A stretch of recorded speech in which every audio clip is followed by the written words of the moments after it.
அதனால் இனி பாருங்கள், அதாவது அந்த டிஎஸ்பி செஞ்சது அவர் செஞ்ச கடமை கரெக்டு. என்னை பழி வாங்குகிறாங்க, என்னை துன்புறுத்துகிறாங்க அப்படிங்கிறதெல்லாம் அவர் சொன்னது ரைட்டு. ஆனால் காவல்துறையில் இருக்கிறவங்களுக்கு தான் தெரியும், பொதுமக்களுக்கு தெரியாது. காவல்துறையில் கட்டுப்பாடுகள் அதிகம், நடத்தை விதிகள்னு இருக்குது.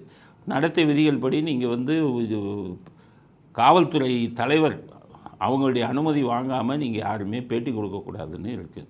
அப்படி பேட்டி கொடுத்தா உங்கள் மேலே நடவடிக்கை எடுக்கலான்னு விதிகளில் இருக்குது. அவர் அவசரப்பட்டு பேட்டியாக கொடுத்துட்டார். ஏன்னா சட்டப்படி எடுக்கலாம். அந்த கூட்டம் ஏற்கனவே அவர் இதிலெல்லாம் போய் இவங்க பாரு வச்சு கொள்ளையடிச்சுக்கிட்டு இருக்கிறதில்ல கை வச்ச உடனே அரசியல்வாதி ஒன்றா சேர்ந்துட்டான். காவல்துறை அதிகாரிகிட்ட சொல்லிட்டான். அப்போ காவல்துறை அதிகாரிகளுக்கு நம்ம பேரெல்லாம் சொல்லிட்டார். இவர் ஏடிஜிபி பேர், உளவுத்துறை அதிகாரிகள் பேர் எல்லாம் ஒன்று சேர்ந்துட்டாங்க. அதனால் இவர்களுக்கு இன்னும் ஆபத்து காத்திருக்கிறது. அவரை டிஸ்மிஸ் வர போயிடுவாங்க. அவரை விருப்ப ஓய்வு கேட்டு இப்போ மனு கொடுத்துருக்காரு, முடியாதுன்னு திருப்பி கொடுத்துட்டான்.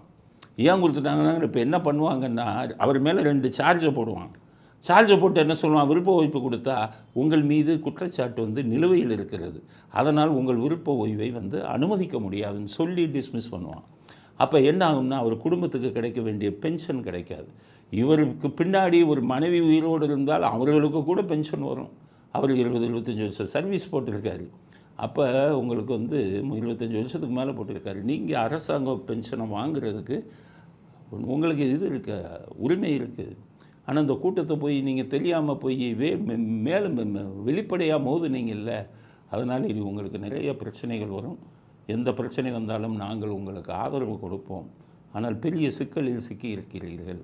இன்னமேயாச்சும் நீங்கள் எடுத்து வைக்கக்கூடிய ஒவ்வொரு அடியும் சட்ட விஷயத்தெல்லாம் மனசில் வச்சு உங்களுக்கு பாதிப்பு வருதாங்கிறத நாட்டில் அநியாய அக்கிரமத்தை இது பண்ணணும், எதிர்க்கணும். ஆனால் நீங்கள் பாதிக்காமல் பண்ணணும். நான் விஆர்எஸ் வரும்போது, விருப்ப ஓய்வு வரும்போது எனக்கு இது மாதிரி பல தொந்தரவு கொடுக்கப்பட்டது. 1 வருஷம் சம்பளம் இல்லாமல் பண்ணாங்க. நான் அமைதியாக இருந்து என் மேலே எதுவும் சார்ஜ் பதிவு செய்யாமல் 2-3 பொய் வழக்கெல்லாம் போட்டாங்க என் மேலே. நான் யாரையுமே பார்க்காதாலாம், நான் ஒரு டிஎஸ்பியை பார்த்ததே இல்லை, அவரை நான் அடிக்க போனேன்னெல்லாம் போட்டான். எல்லாத்தையுமே நான் உள்ளேருந்து சட்டப்பூர்வமாக சமாளித்து எல்லா சார்ஜுங்கள்லேருந்து விடுதலை வாங்கிட்டு உடனடியாக விருப்ப ஓய்வு கொடுத்து நான் பென்ஷனோட வெளியில் வந்தேன். இல்லைன்னா எனக்கு கிடைச்சிருந்த பென்ஷனையும் அவங்க உள்ளே இது பண்ணியிருப்பாங்க. நேர்மையானவர்கள், நியாயத்துக்காக குரல் கொடுப்பவர்கள் காவல்துறையில் இருக்க முடியாது.